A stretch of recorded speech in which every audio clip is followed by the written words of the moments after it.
सौतेले पड़ोसी। माथुर साहब के घर के पास वाले घर में शर्मा जी रहा करते थे। शर्मा जी बहुत ही अच्छे इंसान थे। माथुर साहब और शर्मा जी के परिवार में आपस में बहुत प्यार और दोस्ती थी। एक दिन शर्मा जी माथुर साहब के घर आए। नमस्कार माथुर साहब, कैसे हैं आप? अरे शर्मा जी, आइए आइए। आज सुबह सुबह कैसे आना हुआ भाई? आप जैसे पड़ोसी हो तो मिलकर मन बड़ा खुश हो जाता है। ऐसा ही कुछ मेरा भी मानना है माथुर साहब। कितने साल हो गए एक दूसरे का पड़ोसी बने हुए, लेकिन हम दोनों के परिवार में कभी किसी तरह का झगड़ा नहीं हुआ। अरे भगवान हमारे दोनों के परिवारों में इसी तरह का प्यार बनाए रखे। लेकिन आज मैं आपको कुछ बताने आया था। हाँ शर्मा जी, निसंकोच बताइए, क्या बात है? वो क्या है ना माथुर साहब, आप तो जानते हैं मेरा बेटा विदेश में रहता है।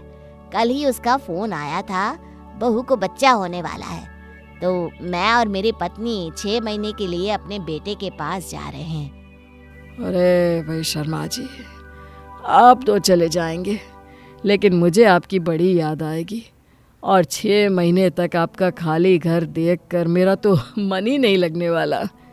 यही तो आपको बताने आया था, हमारा घर खाली नहीं रहेगा। क्या मतलब? क्या कोई रहने के लिए आने वाला है? हाँ, वो क्या है ना, मेरे दूर के रिश्तेदार हैं। उनको कुछ महीने के लिए इस शहर में रहना था, उनका कुछ काम है। मैंने सोचा मैं भी विदेश जा रहा हूँ तो क्यों ना अपना घर उन्हें देकर चला जाऊँ। इसी बहाने घर भी खाली नहीं रहेगा। आपका ख्याल तो बहुत अच्छा है। आप निश्चिंत होकर जाइए, हम आपके घर और आपके मेहमान दोनों का ख्याल रखेंगे। कुछ दिनों के बाद माथुर साहब अपने बेटे के पास विदेश चले जाते हैं और माथुर साहब की दूर का रिश्तेदार राधे श्याम उनके घर में रहने के लिए आ जाता है। राधे श्याम की पत्नी का स्वभाव बहुत ही खराब था। एक दिन उसने सुबह सुबह माथुर साहब के घर के ठीक बाहर बहुत सारा कचरा डाल दिया। अरे बहन जी, ये आपने क्या किया? अपने घर का सारा कचरा मेरे घर के बाहर क्यों फेंक दिया? और भला मैं आपके घर के सामने कचरा क्यों फेंकने लगी? हवा से उड़कर आ गया तो भला इसमें मेरी क्या गलती? मैं जानती हूँ इसमें आपकी कोई गलती नहीं, लेकिन आप ये कचरा थैली में बांध कर भी तो रख सकती थी ना। थोड़ी देर बाद कचरे वाला आएगा, उसे दे देना चाहिए। अरे जाइए जाइए, मुझे मत सिखाइए क्या सही है और क्या गलत। आप जैसे पड़ोसियों को अच्छे से जानती हूँ मैं। राधे श्याम की पत्नी की बात सुनकर माथुर साहब की पत्नी अपने घर के अंदर आ गई। अजी सुनते हो, शर्मा जी के जो रिश्तेदार उनके घर रहने आए हैं, उनकी पत्नी का स्वभाव तो बड़ा ही खराब है। मैंने जरा सा कचरा फेंकने के लिए मना किया तो मुझसे लड़ाई करने लगी। सही कहती हो, जब से ये लोग रहने आए हैं जीना मुश्किल कर दिया है। सौतेली पड़ोसी है ना। अरे सौतेला तो बेटा होता है, बेटी होती है, माँ बाप होते हैं। अभी सौतेले पड़ोसी का क्या मतलब है? अरे भाई शर्मा जी हमारे पड़ोसी थे, अब उनकी जगह उनका कोई रिश्तेदार यहाँ आकर रहेगा और गलत व्यवहार करेगा तो मैं तो उसे सौतेला पड़ोसी ही कहूँगा ना। बात तो आपकी बिल्कुल ठीक है। आप भी ना कमाल की बातें करते हैं कभी कभी। अभी कुछ ही दिन बीते थे कि राधे श्याम के घर से म्यूजिक का बहुत तेज शोर आने लगता है। रात के 11 बजे परेशान होकर माथुर साहब ने राधे श्याम के घर की घंटी बजाई। अरे राधे श्याम जी, रात के 11 बज चुके हैं और मेरी बेटी का कल एग्जाम है। अगर आप म्यूजिक की आवाज थोड़ी कम कर देते तो अच्छा होता। एग्जाम आपकी बेटी का है ना, मेरा तो नहीं ना।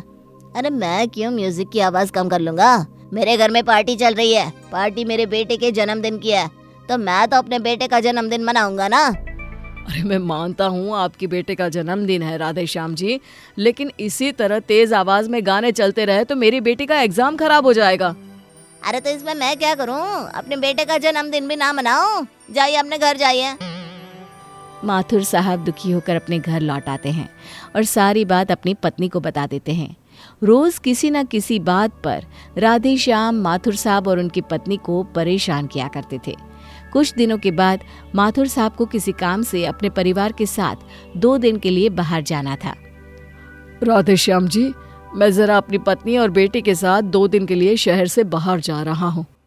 ठीक है माथुर साहब, कोई बात नहीं, आराम से जाइए, आराम से आइए।